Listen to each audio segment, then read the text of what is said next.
autour de nous, il y a du bruit sans arrêt. Il y a du bruitage qui est autour de nous. Ça nous empêche d'entendre ce qu'on doit entendre Béhémet pour nous faire progresser. Alors il faut savoir qu'on peut arriver à des niveaux extraordinaires. Et Rabbeinu, il a donné des conseils qui sont extrêmement puissants.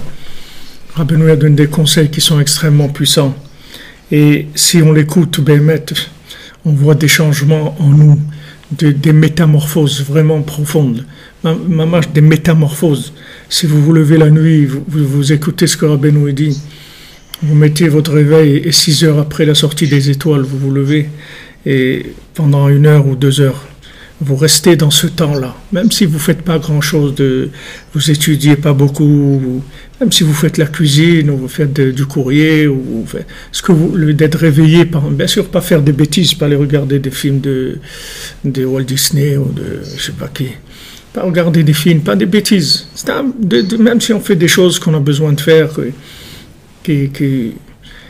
pendant ce temps-là, je vous garantis, Béhémet, je vous le garantis 100%, vous verrez des changements dans votre vie, mais complets, c'est-à-dire total. Vous allez devenir quelqu'un d'autre complètement.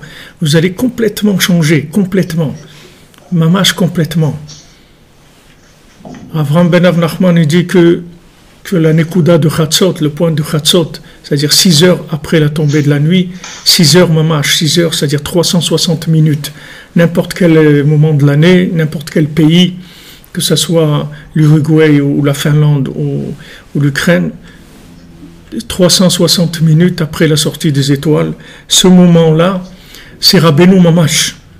Il dit, la Nekuda de Chatzot, c'est Rabbeinu Mamash, c'est le Rebbe Mamash. Vous voulez voir Rabbi Nachman? Les gens ils disent, ouais, mais vous n'avez pas un rabbi vivant. C'est quoi un rabbi vivant? Un morceau de viande? Qu'est-ce que c'est un rabbi vivant? C'est quoi un rabbi vivant? Quelqu'un, tu vas le voir, il te dit, il te fait une bracha, il te dit, voilà, bonne réussite et tout. Si tu peux penser à mes institutions, parce que j'ai des institutions. Ok. Rabbeinu, tu le rencontres à Chatzot, tu vas voir que c'est le Rebbe Mamash. Chatzot, c'est Sechel HaKolel, Rabbeinu aussi dit, c'est le cerveau qui inclut tout.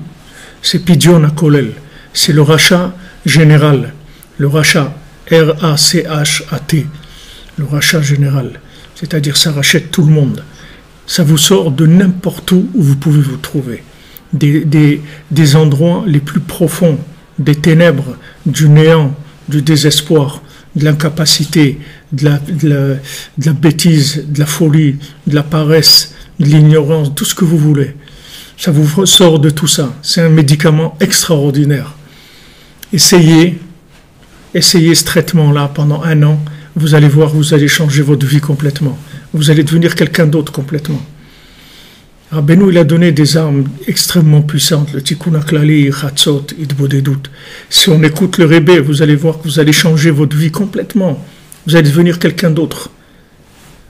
Complètement quelqu'un d'autre. Les trucs les pires qu'il peut y avoir en vous, vous allez les changer complètement.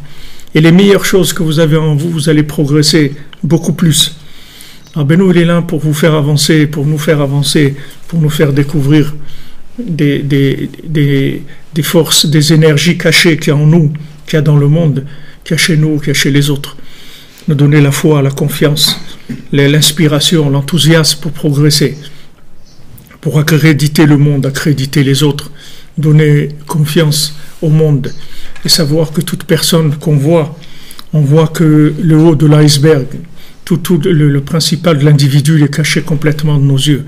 On ne sait pas qui c'est, on ne sait pas qui on est, on ne sait pas qui est notre conjoint, on ne se connaît pas.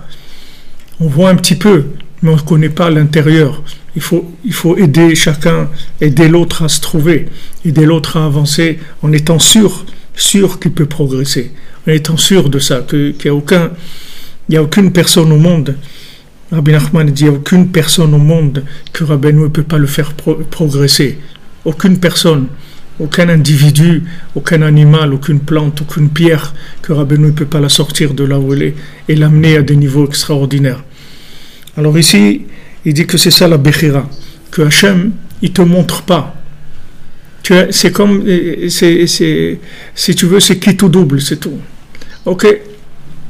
Maintenant, si quelqu'un, quand il joue, je ne vous conseille pas de jouer, mais si quelqu'un, s'il joue, maintenant il a gagné, il a mis, il a joué à la roulette, ok, il a gagné, waouh, il est rentré, il a gagné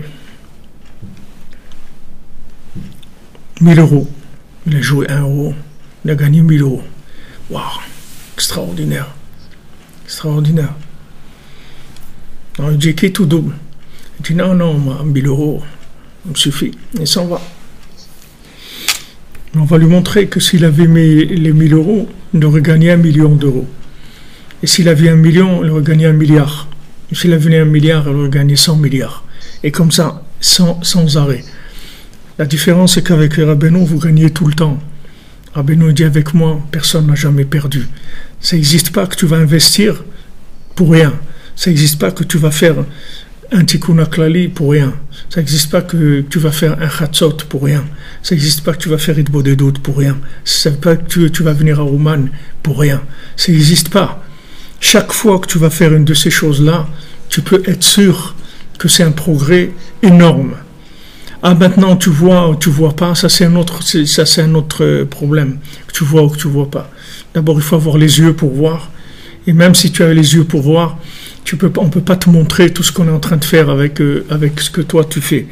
Mais sache que chaque fois que tu écoutes Rabbeinu, que tu fais ce que Rabbeinu dit de faire, c'est des progrès, c'est des délivrances extraordinaires pour chacun, pour toute l'humanité.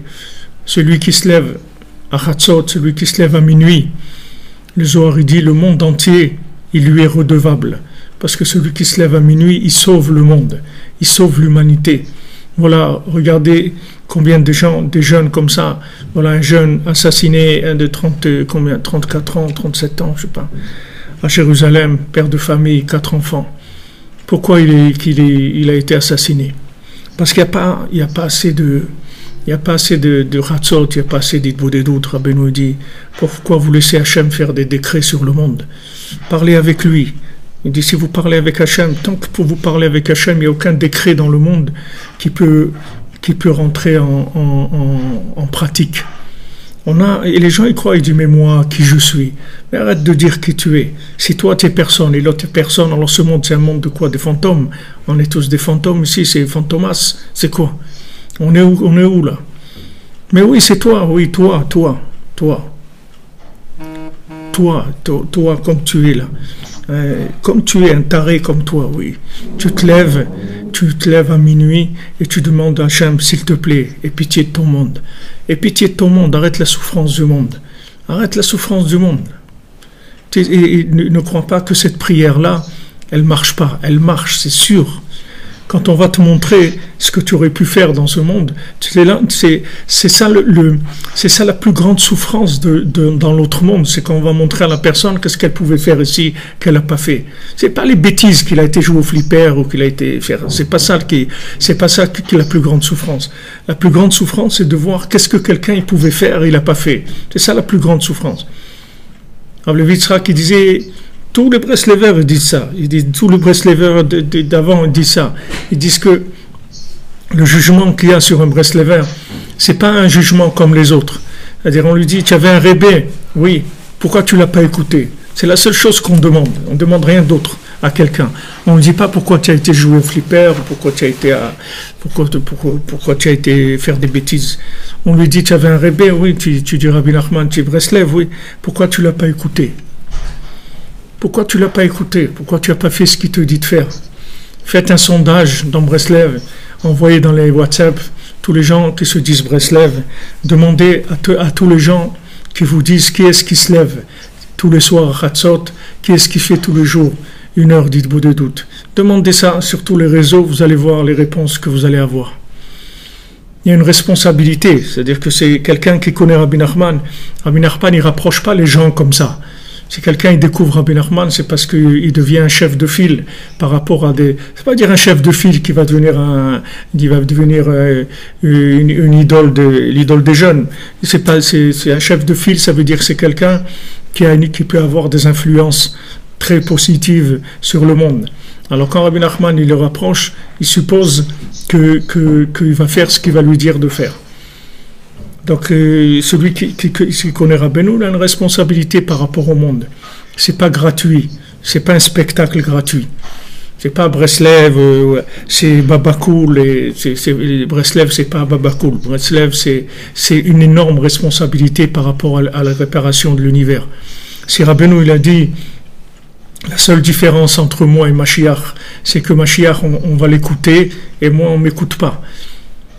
Tout ce que le Mashiach il va dire, c'est ce que Rabbeinu il a dit. Mashiach il va dire aux gens, levez-vous à Chatzot, faites Bodedut, faites Tikkun HaKlali, allez à Ouman. C'est ça qu'il va dire, soyez Besimcha. Tous les conseils de Rabbeinu, c'est ça qu'il va dire le Mashiach. Seulement Rabbeinu il a dit Mashiach, les gens ils vont l'écouter, alors que moi les gens ils m'écoutent pas. Donc maintenant, d'écouter Rabbeinu, c'est ça la responsabilité principale de l'individu.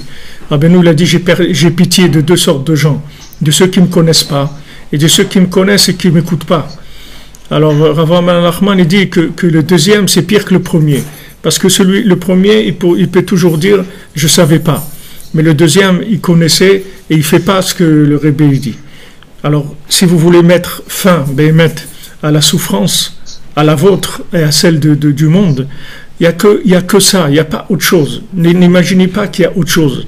Il n'y a que ça, c'est tout. Il n'y a que ça, se lever la nuit et demander à Hachem, aie pitié de ton monde, c'est tout. Il n'y a rien d'autre. Ne croyez pas qu'il y a autre chose, il n'y a pas d'autres médicaments. Si Rabbeinu vous dit ça, vous pouvez être tranquille, il n'y a rien d'autre. Tout ce qu'on va vous dire, c'est des embrouilles, c'est tout. On va vous proposer des embrouilles, c'est tout.